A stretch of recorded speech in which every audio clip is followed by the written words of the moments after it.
Today in this webinar, the topic is about finance and business. It's merger and acquisitions, or better known as M&A.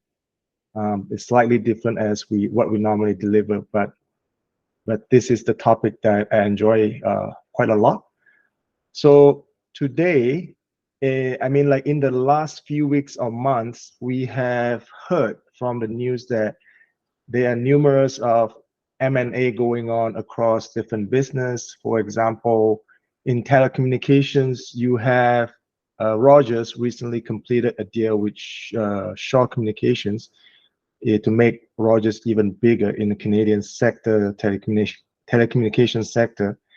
And also you have TD Bank just walk away from the deal in acquiring a bank in the US due to unforeseen market forces. And the last one is in the mining sector, Glencore, which is based in Switzerland, is trying to acquire Teck Resources, which we as Canadians believe that Teck Resources is the last jewel of Canadian mining. So this last one, I will touch more on my case study later. So let's begin with a bit of introductions. So when we speak about M&A, it's about two businesses trying to combine in some manner. So, but acquisitions is, there's a slight distinction. Acquisitions only buying a part of another company, either assets or business units, but people tend to use M&A interchangeably. So M&A try to achieve growth externally and or try to diversify their business. What I mean businesses is mostly about their cash flow. And this normally involve a lot of paperwork behind the scenes, like legal, tax, and synergistic issues. One of a very good example recently I read about the big boys in the US, which is in the finance sector, JP Morgan, sue another smaller company where he bought into 2021 because of some kind of fraud. So even the big guy like JP Morgan end up buying a bad business. So we would expect JP Morgan size would do a quite good diligence. M&A can be friendly or hostile. So hostile meaning that, for example, what Glencore did to Teck Resources can be considered as hostile because they went behind the board of directors directly to the shareholders like you and me to try to gain the majority of the vote. But it's still going on right now. And the last one, M&A almost always left someone unhappy. It's because we know that when two businesses combine, they are most likely have multiple redundant positions and end up with the acquired company getting laid off. And the other thing that people don't talk a lot is when two companies behind, a lot of time is where you have to combine the culture difference. Yes. And in the M&A, the type of integrations or the type of combinations can fall into one of these three buckets. The first one is what we call statutory mergers. When company A bought a company B to become company A, when all the assets are being combined with the company A. So basically, company B will cease to exist. Normally, the acquired company is bigger. The acquired company is smaller than the buyer. For example, in the mining sector, we have read recently, Newmont bought Goldcorp in the gold industry.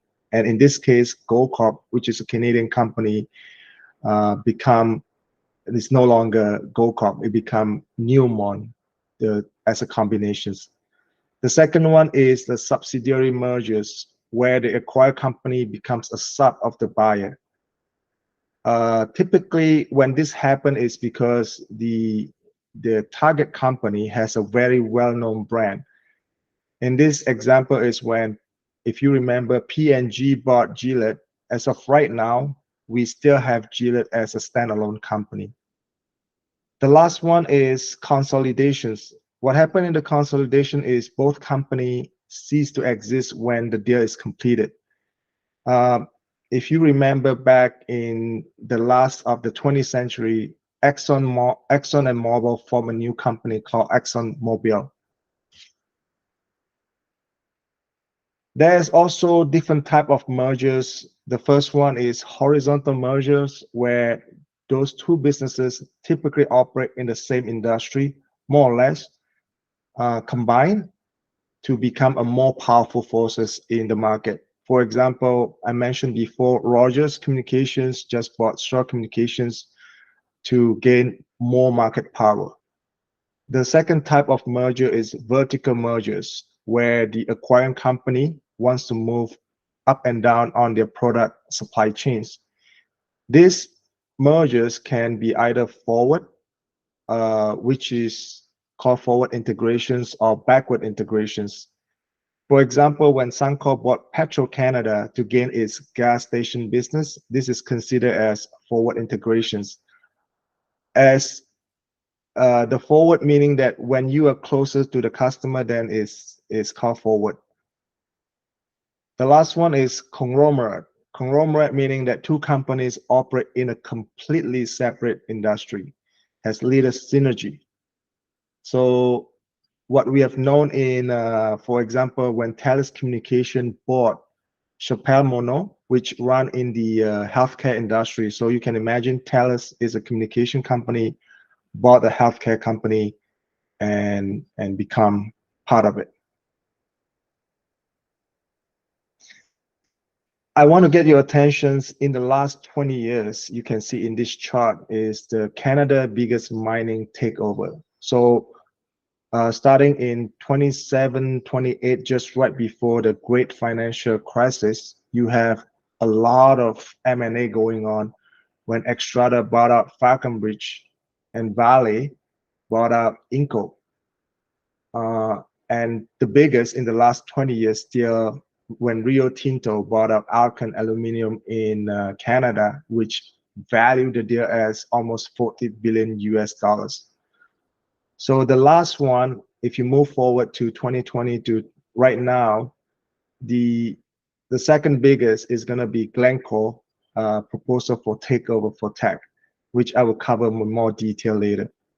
So you can see half of the deals over here are being acquired by outside Canada country, and half of it are being acquired by Canadian company to become bigger. For example, when Agnico Eagle in 2020 merged with Kirkland Lake in gold industry. So there are several reasons why company want to do M&A. There are more than one reason. One of the objective on M&A is the company wants to find synergies. What I mean is the cost is the most common one. Imagine two firms plan to combine, even though there is no expected sales increase from before the combinations. If the both firms combine, they can reduce the fixed cost through the eliminations of duplicate functions. And when you calculate, the average cost per unit will decrease. The synergy in revenue, which is not very common, is also through the cross-sellings, where you can sell your product or your services to the customer of acquired company.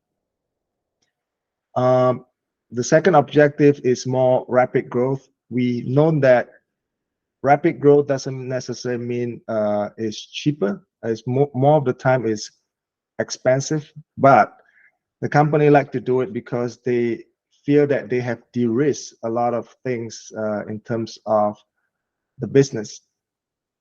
The third one is the increased market power.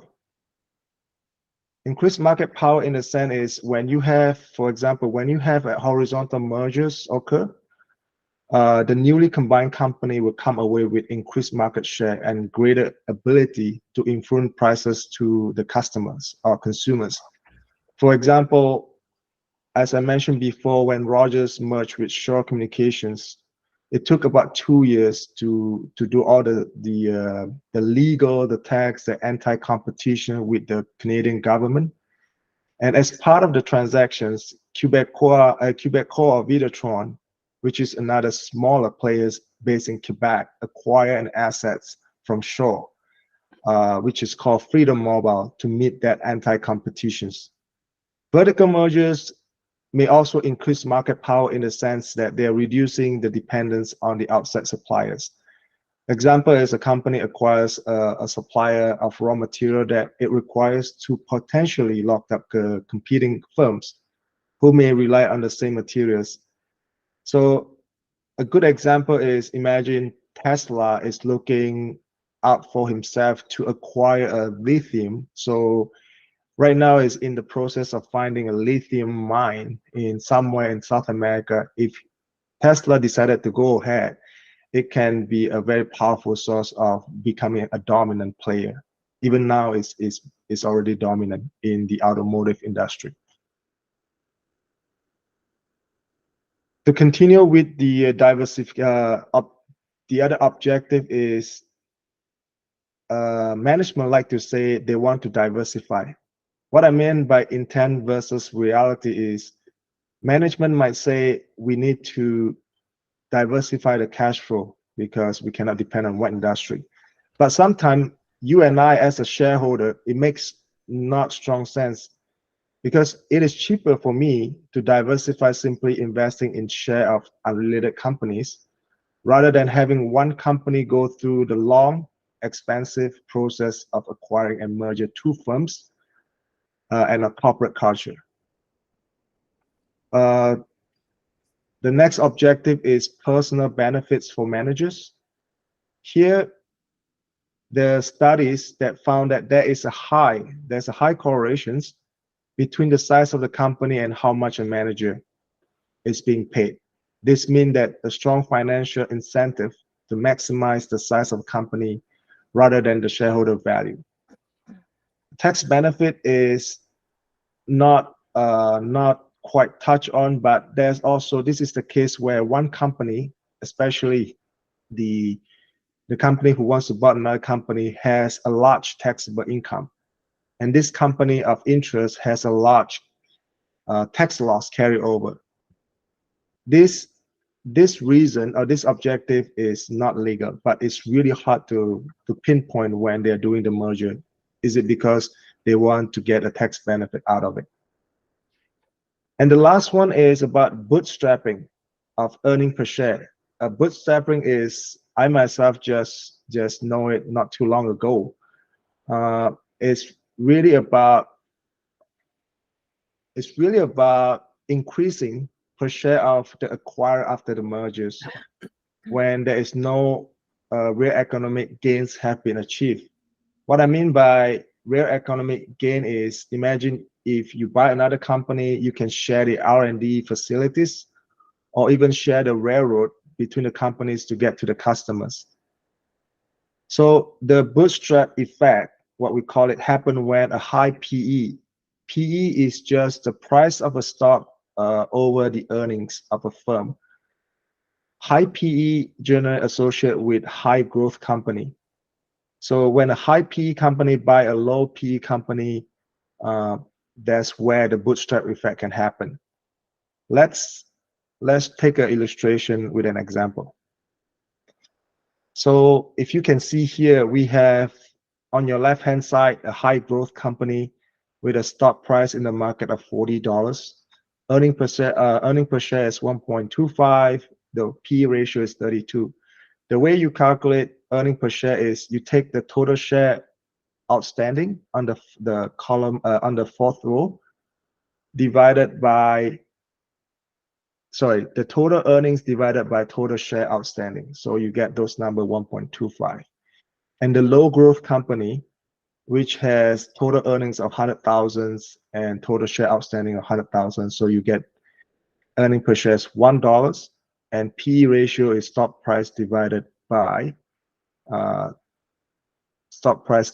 earning per shares. So 20 over 1, you get 20. And the the combinations of the post mergers, you can see the earning per share just increased by by more than 10% to 1.4. In practice, the market tends to recognize the bootstrapping effect, and the post mergers tend to recalibrate. However, if you have lived long enough in the 1990s to 2000, when you have this technology bubble, this happened because the high PE company show an EPS or earning per share growth. So as I mentioned before, I want to touch more on the Teck Resources and Glencore potential M&A. All these informations are available online, and I just have to put out a summary of the potential, two different scenarios of this potential M&A. So let's look at it. So if the merger goes ahead, Teck and Glencore will merge and split to become a metals company and a coal company. If the Teck go ahead with their own spin-off, also they want to do a Teck Metals, and another company is called Elk Valley Resources, which is a dominant player in high steel coking coal in the steel industry. So the more information of if these mergers go ahead with Glencore, what would happen is the metals company will have a more diversified metals for better transitions, including nickel and cobalt, rather than only copper and zinc, what Teck Resources has. In terms of ESG, which is environmental, social, and governance compliance, those metals companies still attached to the energy business from Glencore, and they have also recycling business and a stake in the grain company.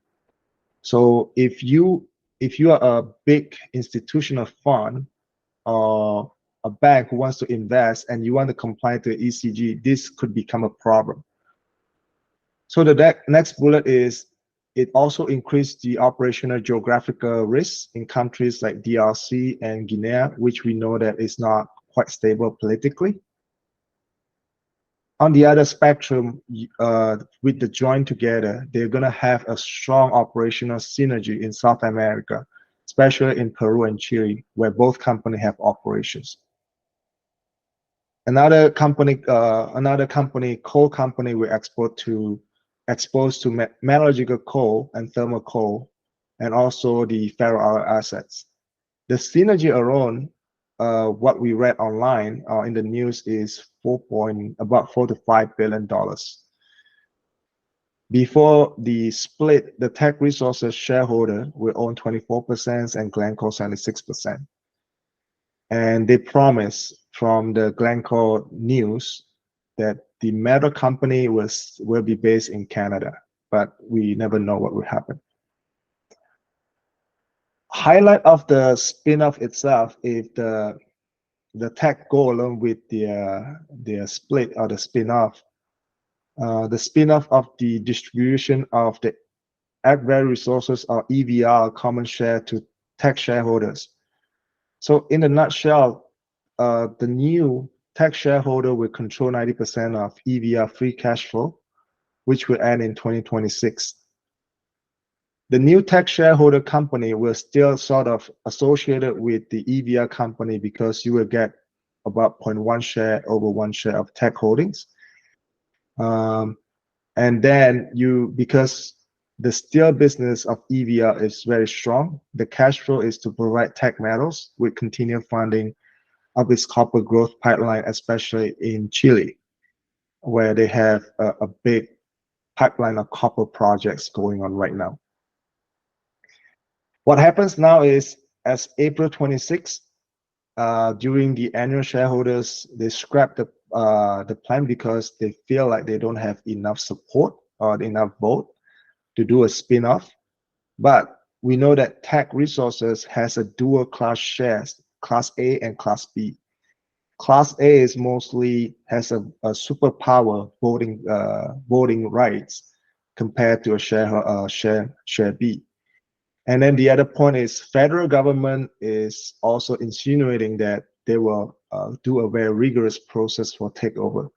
But we have known in the past, like the Vale and Inco deal of Falconbridge and Xstrata, those the government also promised to do a rigorous. Then we know that some other negative outcome happened, and Glencore is still interested to take over for right now. So I want to draw your attentions on the structure on, because it's not common to have a dual shares for a company listed publicly. So you can see on the top is the total shares, and at the bottom is the voting rights. You can see the other class, the share B, encompasses the majority of the total shares, but the voting power, using the same graph at the bottom, only have not even half of it, because the purple line, which is Temagami, they control the company through a structure of share A.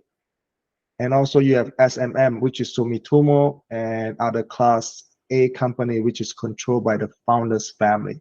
So the founders family, through the special vehicle investment, control the Teck Resources, making the deal with the Glencore very difficult. But outside of this, from the board, from the shareholder meeting last few weeks ago, this dual class is going to be ending in 6 years. So, but as a company as Glencore, I don't know if they can wait until 6 years.